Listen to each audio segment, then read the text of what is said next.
கார்த்தி தீபா சீரியலில் இன்றைக்கி ஒரு வேறு லெவல் எபிசோடு வந்திருக்குனே சொல்லலாம். எபிசோடு இப்போ தான் வந்துச்சு, உங்களுக்காக தான் வீடியோ போடுறோம், பார்த்து சப்போர்ட் பண்ணுங்கள் ஃப்ரெண்ட்ஸ். பாட்டி வந்திருக்காங்க. அதே மாதிரி நம்ம போலீஸ் அம்மையாரை வந்து ராஜா வந்து கார்த்தியோட ஃப்ரெண்டு பிடிச்சி போலீஸ் ஸ்டேஷனில் ஒப்படைச்சிட்டாங்க. ரம்யாவும் கார்த்தியும் நேருக்கு நேர் பார்க்குறாங்க. வேறு லெவலில் இருந்துச்சுன்னே சொல்லலாம். இந்த பக்கம் அபிராமி அம்மா வந்து உட்காந்துருக்கப்போ வந்து அபிராமி அம்மாவுக்கு சாப்பாடு ஊட்டி விட்றாங்க.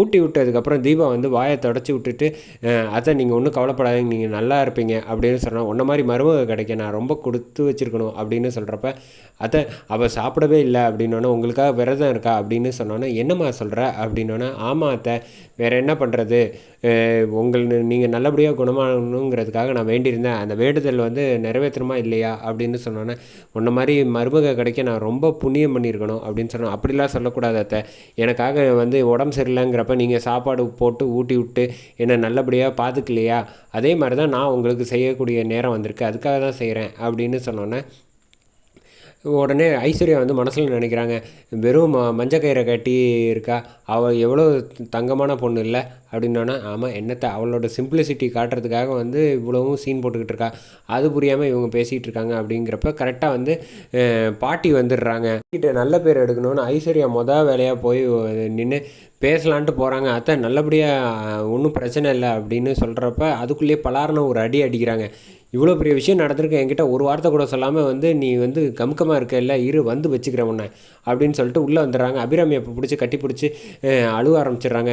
எவ்வளோ நல்லபடியாக நான் உன்னை வந்து கல்யாண நாளில் பார்த்தேன், அதுக்கு என்னென்னு பார்த்தா கடைசியில் இப்படி ஆகி போச்சே, பேசாத தீபா, உன்னை வந்து நான் மழை போல் நம்பினேன்ல, கார்த்திகை நீ இந்த குடும்பத்தை தாங்குவீங்க, கடைசியில் என்னடானா என்கிட்ட ஒரு வார்த்தை கூட சொல்லாமல் இருக்கேன், என் பேரனாவது பரவாயில்ல, அவன் வந்து பாட்டிக்கு உடம்பு சரியில்லாமல் ஆகிடும்னு சொல்லாமல் இருந்தான், நீ சொல்லியிருக்க வேண்டியதானே அப்படின்னா அவன் தீபாவை அடிக்கலான்ட்டு போகிறாங்க. அந்த சமயத்தில் அவசரப்படாதீங்கம்மா, அவளோட பூஜைனால தான் வந்து நல்லபடியாக பாட்டு பாடி என்னை வந்து மீட்டா, அது மட்டும் இல்லை அவள் இப்போ கழுத்தில் பார்த்தீங்களா தாலியை வந்து செயினை கழட்டி வச்சிட்டா எனக்காக, அவள் வந்து உடம்பு சரியானோன்னே நான் தான் நல்லபடியாக மறுபடியும் கார்த்திக்கு தீபா கழுத்தில் தாலி கட்டணும்னு சொல்லியிருக்கா, அப்படிங்கும்போது அவளை போய் நீங்கள் இப்படி தப்பாக பேசலாமான்னு, ஒரு நிமிஷம் தப்பாக பேசிட்டேன் மன்னிச்சிரு, நீ இந்த குடும்பத்துக்கு கிடச்சது பெரிய விஷயம் அப்படின்னு இவங்களும் பேச ஆரம்பித்தோடனே, பரவாயில்ல என் அம்மாவுக்கும் நான் செய்ய மாட்டேன்னா அதுக்காக தான் செய்கிறேன் அப்படின்னு சொல்கிறப்ப, நான் தான் உன்னை சரியாக புரிஞ்சுக்கல, இல்லை பாட்டி நீங்கள் என்னை எப்போவுமே எனக்காக சப்போர்ட் பண்ணியிருக்கீங்கல்ல, இப்போ கூட வந்து உங்கள் பொண்ணுக்கு வந்து உடம்பு சரியில்லைங்கிற பதட்டத்தில் தான் செஞ்சீங்க, எனக்கு நல்லா புரிஞ்சிக்க முடியுது அப்படின்னு சொல்கிறாங்க.